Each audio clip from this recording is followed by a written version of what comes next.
Salut la famille, ça fait plaisir, on se retrouve aujourd'hui pour une nouvelle vidéo.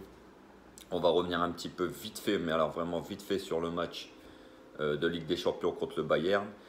Et on va parler aussi de l'avant-match de Strasbourg demain. Et puis vite fait sur les prolongations de Mbappé et Neymar, hein, les sujets un petit peu brûlants du moment. Je vais vous donner mon avis en fin de vidéo. Donc voilà, magnifique victoire à Munich. J'ai entendu beaucoup de gens. Vous avez eu de la chance. Il manquait Lewandowski. Il manquait Gnabry.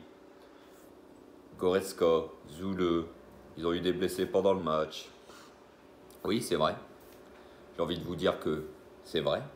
Mais nous, il ne faut pas minimiser la victoire du PSG à Munich mercredi, les gars. On a quand même gagné là-bas en leur plantant 3 buts à domicile chez eux. Ça faisait 2 ans qu'ils n'avaient pas perdu chez eux en Ligue des Champions. Donc il ne faut pas minimiser la victoire du PSG. C'est une victoire, certes, on a eu de la réussite, mais on s'est battu avec nos armes. Oui, on a été dominé, mais bon, qui n'est pas dominé à Munich quand le Bayern joue comme ça? Aucune équipe au monde ne pourrait résister au Bayern Munich. Mais si je vous l'avais dit, s'il y a bien une équipe qui est capable, c'était nous. Et on l'a fait.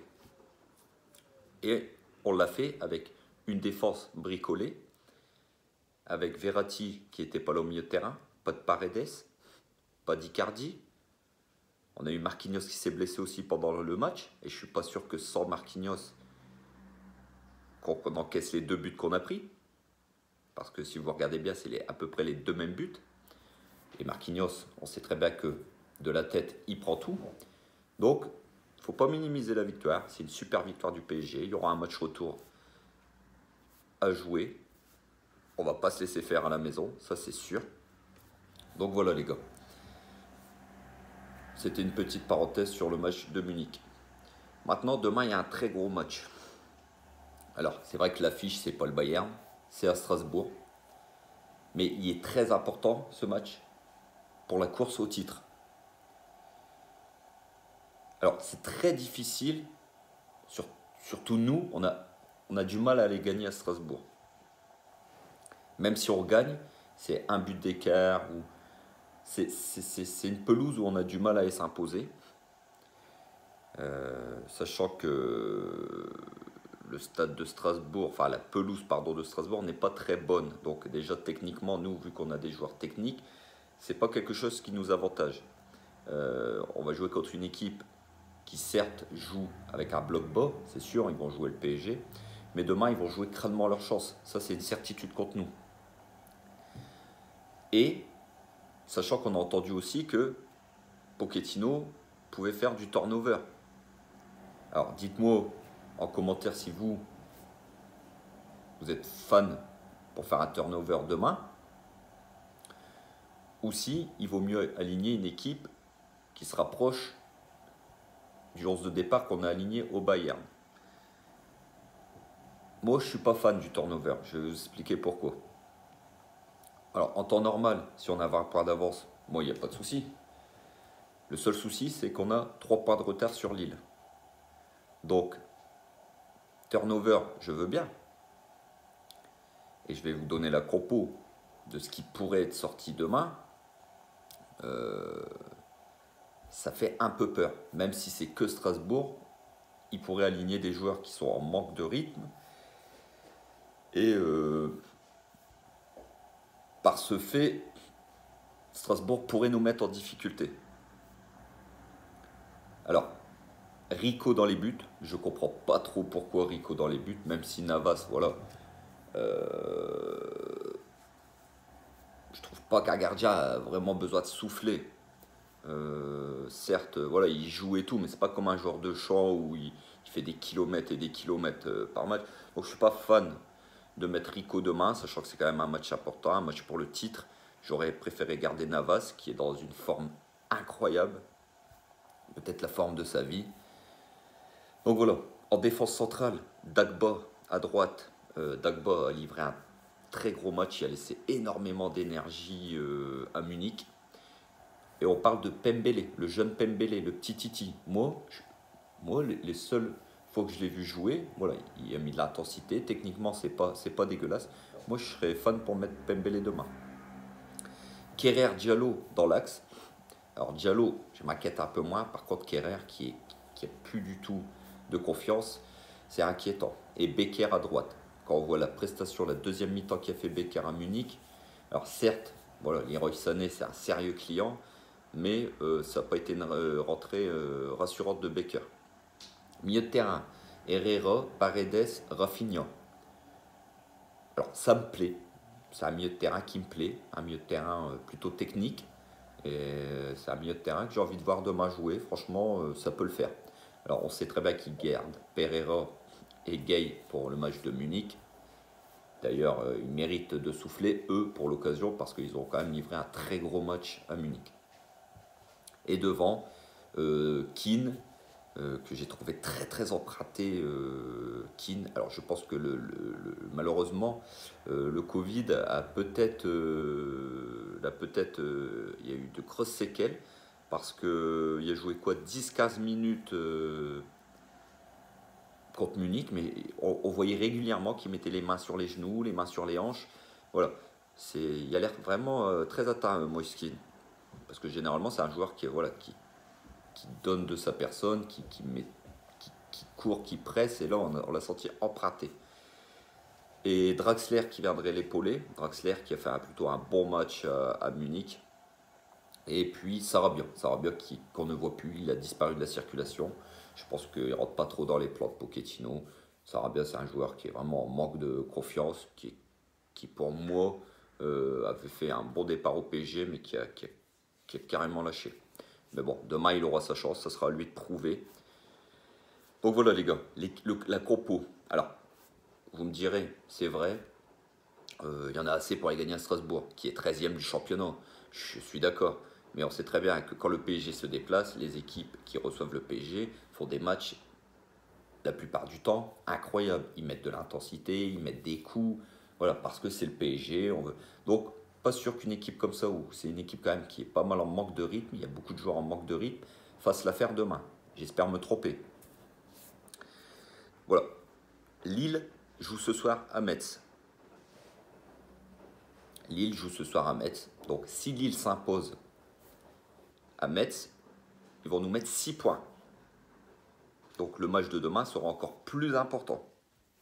Parce que si Lille s'impose à Metz ce soir, nous met 6 points avec nous, j'espère pas, on fait un très mauvais résultat à Strasbourg demain, il y a de grandes chances qu'on puisse dire adieu au titre. Dites-moi si tout est possible, si on fait un mauvais résultat et que Lille s'impose, ou si le titre s'est terminé. Moi, personnellement, il restera 6 journées. Ça va être très difficile d'aller chercher Lille si on ne fait pas un bon résultat demain et que Lille s'impose ce soir. Ensuite, on ne va pas se mentir. Le PSG, avec le budget qu'il a, plus de 600 millions d'euros de budget, avec les joueurs qu'on a, des Neymar, des Mbappé, des Di Maria, des Verratti, des Marquinhos, des Kipembe, des Navas. Si on n'est pas champion de France, ce sera un énorme échec. Quand on voit que Lille a 110 millions d'euros de budget et que nous 600 millions d'euros, si on n'est pas champion, ce sera un échec sportif. Alors oui, dans le football, c'est vrai, voilà, c'est la magie du football, tout est possible, c'est sûr, je suis d'accord. Mais dites-moi en commentaire si franchement, si on n'est pas champion avec le budget qu'on a, ce sera un énorme échec. Surtout si c'est Lille qui est champion avec un budget de 100 millions d'euros. Donc voilà. Et attention aussi les gars, parce que si on fait un mauvais résultat demain, que Lille s'impose ce soir, que Monaco et Lyon en même temps font un bon résultat et s'imposent aussi, attention à la 4e place, je vous l'ai dit, attention à la 4e place. Elle n'est pas qualificative pour la Ligue des Champions. Ce serait catastrophique sportivement et financièrement pour nous.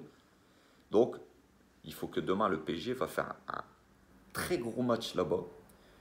Il faut y aller pour prendre des 3 points. Il n'y a pas d'autre solution. Demain, c'est la victoire ou rien d'autre. Un résultat autre que les 3 points, ce serait pas bon du tout. Donc voilà les gars pour le match de demain. Je joue à 17 h d'ailleurs. Concernant Neymar et Mbappé, concernant Neymar, je vais aller très vite. Et je vous l'ai déjà dit, j'ai fait une vidéo, il y a une ou deux vidéos de ça, vous pouvez aller la voir. Si, pour moi, Neymar, s'il ne prolonge pas, il partira libre en 2022 et peut-être pourra rejoindre le Barça. Maintenant, si c'est pour un transfert sec cette saison, enfin fin de saison, à l'été, pour le Barça, c'est strictement impossible. Le Barça n'a pas les moyens d'acheter Neymar, ni même de lui payer son salaire. C'est clair, net et précis. Comme je vous ai dit, pour moi, Neymar, c'est déjà fait, la prolongation. Si ce n'est pas le cas, il partira libre en 2022. Parce que le Barça est incapable de l'acheter, ni même de payer son salaire à Neymar. Et d'ailleurs, je pense que ce n'est pas la priorité du Barça. Je pense que c'est de prolonger Messi et d'acheter un grand attaquant. Voilà. Concernant Mbappé, c'est un peu plus flou. Alors Mbappé, j'ai envie de vous dire, on ne sait pas. Personne ne sait à l'heure actuelle si Mbappé va prolonger, si Mbappé ne va pas prolonger. J'ai envie de vous dire, peut-être qu'il va partir cet été. Si c'est le cas, bah, on aura profité d'Mbappé pendant 4 ans. Et il faut profiter des derniers mois pour essayer de remporter cette Ligue des Champions, le championnat, la Coupe de France. Si ce n'est pas le cas, qui part cet été avec l'argent, voilà, faudra acheter d'autres joueurs. Personne n'est indispensable au PSG. Le PSG était là avant, le PSG est là maintenant, le PSG sera là après. Ou il y a une autre solution aussi, c'est qu'il fait ses 5 ans au PSG jusqu'à 2022 et puis il part gratuitement aussi avec une grosse prime à la signature dans le club où il ira. C'est possible aussi les gars, mais à l'heure actuelle, concernant Mbappé, personne ne peut dire s'il part, s'il s'en va. Neymar, pareil, tant qu'on n'a pas d'informations, tant qu'il n'y a rien d'officiel, on ne peut rien dire. Les papiers, la presse catalane, espagnole pour Mbappé, Neymar, c'est du torchon les gars. C'est pour vendre du papier. C'est tout. On ne va pas tomber dans le piège. Ça fait 5 ans, 6 ans, 7 ans qu'ils nous font le même cinéma. Donc voilà. Donc voilà les gars. N'hésitez pas. J'espère que la vidéo vous a plu. Comme d'habitude, n'hésitez pas à vous abonner, à partager, à liker, à activer la cloche pour les prochaines vidéos. On se voit demain pour l'après-match sous les coups de 19 h après le match de Strasbourg pour l'après-match à chaud en espérant une victoire les gars. Sur ce, passez une bonne journée, prenez soin de vous et on se voit demain les gars. Et allez Paris.